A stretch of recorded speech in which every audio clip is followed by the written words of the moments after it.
আসসালামু আলাইকুম প্রিয় শিক্ষার্থীবৃন্দ, আশা করি তোমরা সকলে ভালো আছো। আমি আলহামদুলিল্লাহ ভালো আছি। আজ আমি বিবিএ সম্মান তৃতীয় বর্ষ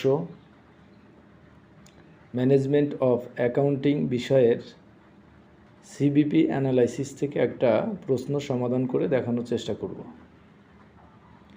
আমি যে প্রশ্নটা সমাধান করে দেখাবো সেই প্রশ্নটা হলো এইটা: the operating result of Padma company limited for the last 2 years as follows. Padma company লিমিটেডের পরিচালনা সংক্রান্ত তথ্য গত 2 বছরের তথ্য নিম্নে দেয়া হলো। এখানে দেওয়া আছে, দেখো, সেলস 2005 সালে 30,000 টাকা, প্রফিট হয়েছে 4,000 টাকা। 2004 সালে তাদের সেল ছিল 20,000 টাকা, মুনাফা ছিল 2,000 টাকা। Base upon the above information calculate the following. উপরোক্ত তথ্য হতে নিম্নলিখিত ক্যালকুলেশনগুলো আমাদের করে দেখাতে হবে। প্রথমে বলা হচ্ছে 1 নম্বরে সিভিভি রেশু অর্থাৎ প্রফিট ভলিউম রেশু নির্ণয় করতে হবে। 2 নম্বরে বলা হচ্ছে ফিক্সড কস্ট অর্থাৎ স্থায়ী ব্যয় নির্ণয় করতে হবে। 3 নম্বরে ব্রেক ইভেন পয়েন্ট অর্থাৎ সমুচ্ছেদ বিন্দু নির্ণয় করতে হবে। 4 নম্বরে বলা হচ্ছে প্রফিট অ্যাট সেলস অফ টাকা 40,000। যদি আমরা 40,000 টাকা বিক্রি করি তাহলে আমাদের মুনাফা কত হবে সেটা নির্ণয় করতে হবে।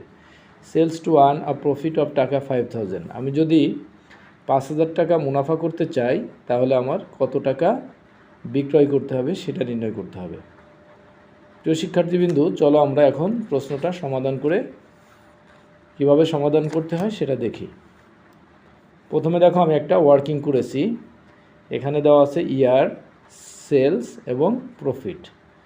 2005 সালে আমাদের সেল ছিল 30,000 টাকা, প্রফিট ছিল 4,000 টাকা। 2004 সালে আমাদের সেল ছিল 20,000 টাকা, প্রফিট ছিল 2,000 টাকা। এখন এই 2 বছরের সেলসের পার্থক্য হচ্ছে 10,000 টাকা এবং মুনাফার পার্থক্য হচ্ছে 2,000 টাকা। এটাকে বলা হয় চেঞ্জ অথবা ডিফারেন্স। এখন আমরা সমাধান করব। প্রথমে সমাধান করব 1 নম্বর ছিল পিভি রেশু। প্রিয় শিক্ষার্থীবৃন্দু, দেখো, পিভি রেশু মানে হচ্ছে profit volume ratio. Profit volume রেশুর সূত্র হচ্ছে change in profit divided change in sales into 100।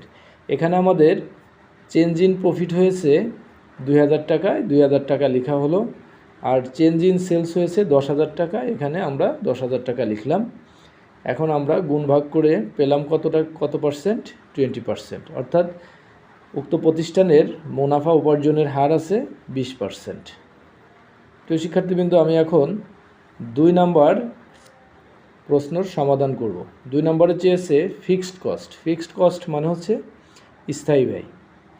স্থায়ী ব্যয় নির্ণয় করার সূত্র sales into PV ratio minus হচ্ছে প্রফিট। এখানে দেখো 2 বছরের সেলস আছে, 2005 এবং 2004। যে বছরেরই সেলস হোক না কেন, আমাদের এই 2 বছরের সেলস নিয়ে আমরা যদি ফিক্সড কস্ট নির্ণয় করি তাহলে ফলাফল একই হবে। কারণ হচ্ছে ফিক্সড কস্ট বিক্রয় বৃদ্ধি পেলে বা হ্রাস পেলে ফিক্সড কস্টের কোনো পরিবর্তন হয় না। ফিক্সড কস্ট সবসময় ফিক্সড থাকে। তাই আমরা এখানে 2005 সালে যে সেলস ছিল সেই সেলস নিয়ে আমরা স্থায়ী ব্যয় নির্ণয় করব। সেলস, দেখো, sales into PV ratio minus profit. 2005 সালে সেলস আছে 30,000 টাকা, পিভি রেশু আছে 20% আর প্রফিট আছে 4,000। তাহলে সেলস ইন্টু পিভি রেশু, সেলস ছিল 30,000 ইন্টু পিভি রেশু আছে 20%। তো 30,000-এর 20% আমরা পেলাম কত? 6,000 টাকা। এবং প্রফিট দেওয়া আছে 2005 সালের 4,000 টাকা। এটা ক্যালকুলেশন করে আমরা পেলাম কত টাকা? 2,000 টাকা। অর্থাৎ স্থায়ী ব্যয় হবে 2,000 টাকা। আমি আশা করি তোমরা সকলে বুঝতে পেরেছ। প্রিয় শিক্ষার্থীবৃন্দু, এখন আমি 3 নম্বর সমাধান করব। 3 নম্বর ছিল ব্রেক ইভেন পয়েন্ট।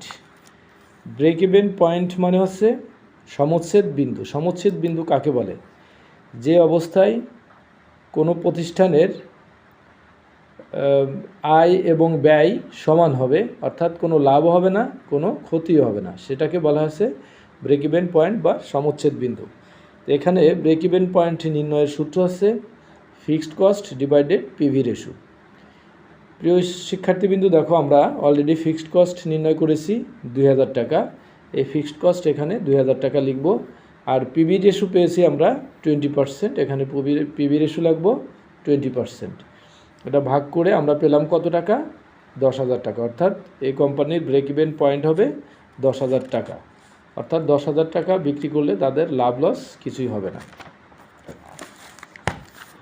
প্রিয় শিক্ষার্থীবৃন্দু, 4 নম্বর প্রশ্ন ছিল প্রফিট অ্যাট সেলস টাকা 40,000 টাকা। অর্থাৎ আমি যদি 40,000 টাকা বিক্রি করি তাহলে আমার লাভ কত হবে? তাহলে আমরা প্রফিট নির্ণয়ের সূত্র লিখব। প্রফিট নির্ণয়ের সূত্র আছে sales into PV ratio minus fixed cost.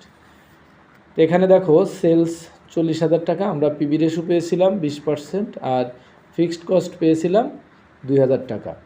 40,000 টাকার 20% 8,000 টাকা মাইনাস ফিক্সড কস্ট 2,000 টাকা। 8,000 থেকে 2,000 মাইনাস করে আমরা প্রফিট পেয়েছি 6,000 টাকা। প্রিয় শিক্ষার্থীবৃন্দু, সর্বশেষ রিকোয়ারমেন্ট ছিল সেলস টু আর্ন প্রফিট টাকা 5,000। যদি আমরা 5,000 টাকা মুনাফা অর্জন করতে চাই তাহলে আমাদের কত টাকা বিক্রয় করতে হবে? এটাকে বলা হয় রিকোয়ার্ড সেলস। আমরা এখন রিকোয়ার্ড সেলস নির্ণয় করব। রিকোয়ার্ড সেলসের সূত্র আছে ফিক্সড কস্ট প্লাস টিপি ডিভাইডেড পিবি রেশু। টিপি মানে হচ্ছে টার্গেট প্রফিট। এখানে দেখো কোশ্চেনে বলা আছে তাদের টার্গেট প্রফিট আছে 5,000 টাকা। তাহলে আমরা ফিক্সড কস্ট পেয়েছিলাম 2,000 টাকা আর টার্গেট প্রফিট আছে 5,000 টাকা আর পিবি রেশু 20%। তাহলে 5 আর 2 7,000 টাকা ভাগ 0.20 সমান কত হয়েছে? 35,000 টাকা। অর্থাৎ তারা যদি 35,000 টাকা সেল করে তাহলে মুনাফা অর্জন করতে পারবে 5,000 টাকা। প্রিয় শিক্ষার্থীবৃন্দ, আশা করি তোমরা প্রশ্ন সমাধানটা বুঝতে পেরেছো। আর যদি বুঝতে সমস্যা হয় তাহলে আমাকে অবশ্যই কমেন্ট করবে। আমি কমেন্ট বক্সে তোমাদের সমস্যার সমাধান করে দেওয়ার চেষ্টা করব। প্রিয় শিক্ষার্থীবৃন্দু, আমার এই ক্লাসটি তোমরা তোমার বন্ধুদের মাঝে শেয়ার করে সকলকে দেখার সুযোগ করে দেবে।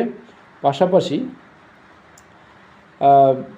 আমাকে সাবস্ক্রাইব করে লাইক দিয়ে